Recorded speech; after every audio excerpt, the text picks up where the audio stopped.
Pemirsa, kita teruskan acara kita masih bersama Indonesia Lawyers Club. Bolehkah ormas merazia? Sekarang saya mau ke Jenderal Roni F. Sompi, Kadip Humas. Ada sinyalemen bahwa semuanya ini terjadi karena law enforcement itu gak jalan. Baik law enforcement terhadap yang melanggar peraturan, mungkin bulan puasa tidak boleh jual minuman keras, mereka juga melanggar. Tapi di lain pihak juga law enforcement terhadap tindakan-tindakan anarkis ya juga tidak tegak. Bagaimana pendapat Jenderal dengan ya ini udah bukan sinyalemen perorangan lagi, udah pendapat umum. Terima kasih Bang Karni.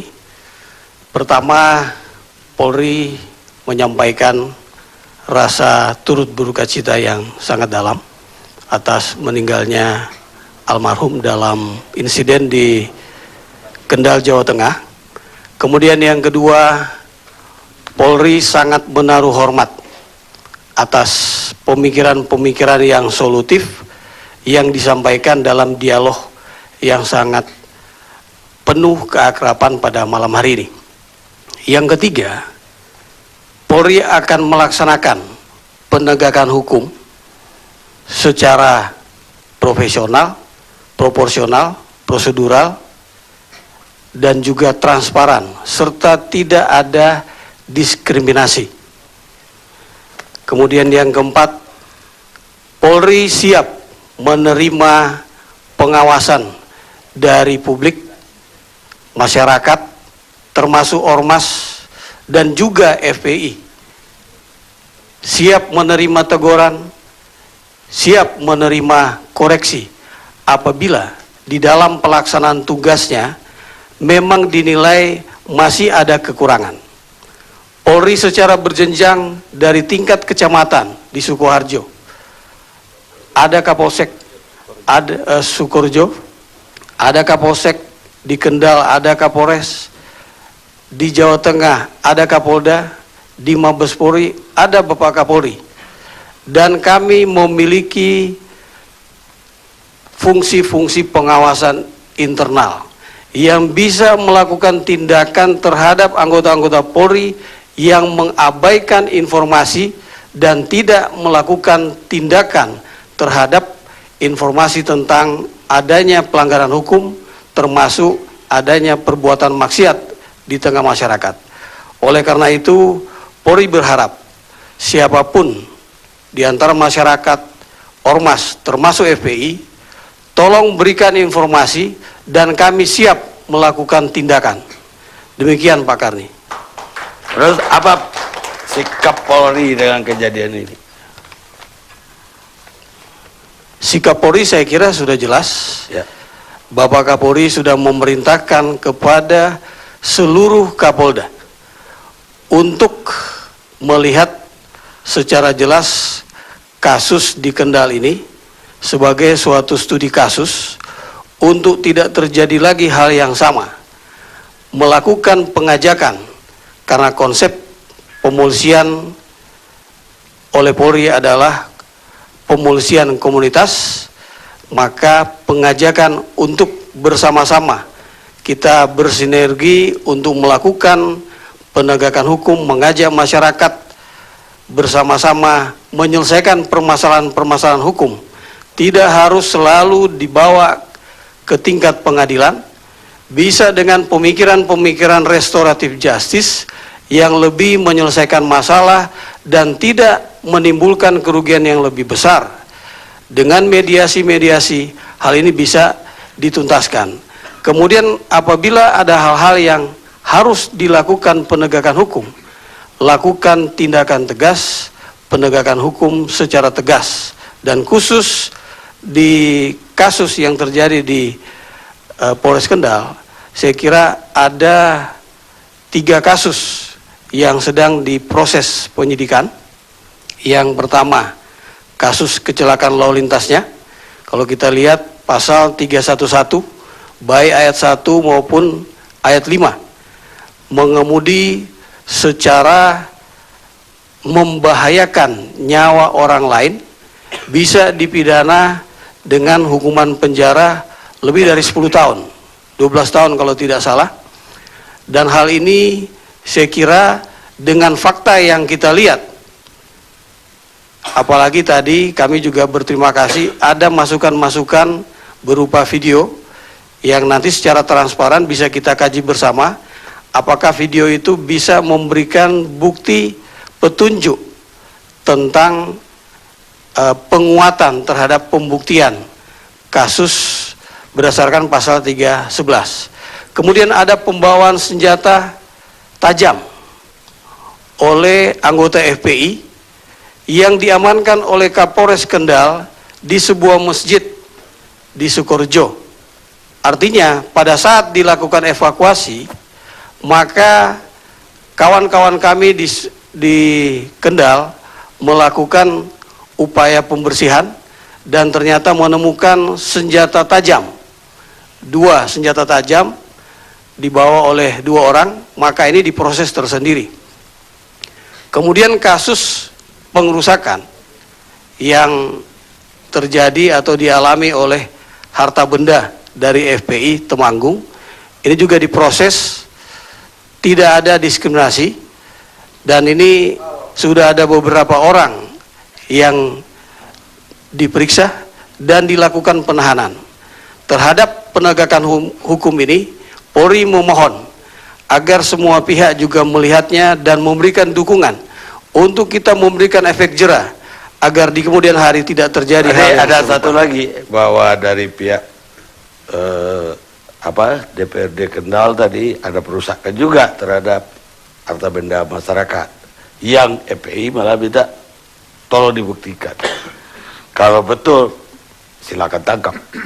Ya, saya kira ini masukan yang baru yang harus ditindaklanjuti oleh Polda Jawa Tengah. Kebetulan di Reskrim ada di sini, akan membackup Polres Kendal, Kapolres dan Wakapolres untuk melakukan penegakan hukum terhadap semua tindak pidana yang terjadi dalam insiden yang terjadi pada tanggal 17 dan tanggal 18 Juli 2013 di wilayah Polres Kendal.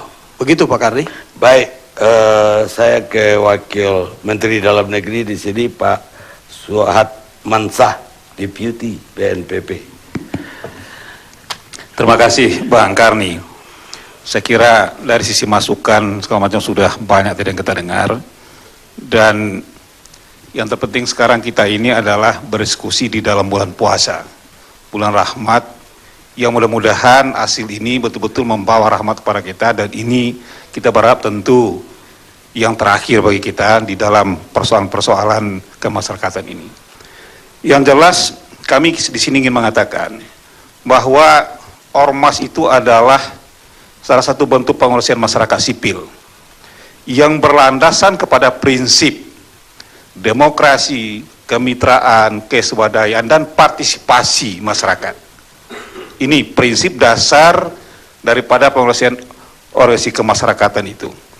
Nah, maka dengan demikian ini dia juga merupakan wadah penyuluhan kepedulian terhadap masyarakat yang bersentuhan secara faktual dengan kehidupan masyarakat sehari-hari. Tadi sangat bagus sekali. Maka ormas itu pertama sekali adalah dia merupakan suatu wadah untuk mengedukasi. Sekarang kejadian masyarakat seperti ini, apa sikap Depdagri sebagai pengawas ormas? Nah, maka dengan demikian saya ingin katakan itu secara normatif tadi. Maka dengan kejadian seperti ini, Kementerian Dalam Negeri telah meminta kepada Bupati untuk segera membuat laporan kepada Kementerian Dalam Negeri, yang tentu ini juga dari sisi kelembagaan, ya, karena ormas ini adalah bersifat nasional. Jadi dia bersifat nasional, ada kepengurusan di provinsi, ada di kabupaten. Tentu di kabupaten ini yang bertanggung jawab di sini adalah kepala daerah. Maka Menteri Dalam Negeri itu sudah menyurati Bupati agar membuat laporan, dan itu tentu nanti di dalam pembinaan kelembagaan, ya, di dalam undang-undang yang baru sekarang yang telah diselesaikan ini sangat persuasif sekali dan sangat bagus sekali sebetulnya kalau undang-undang ini nanti betul-betul bisa kita implementasikan secara bersama.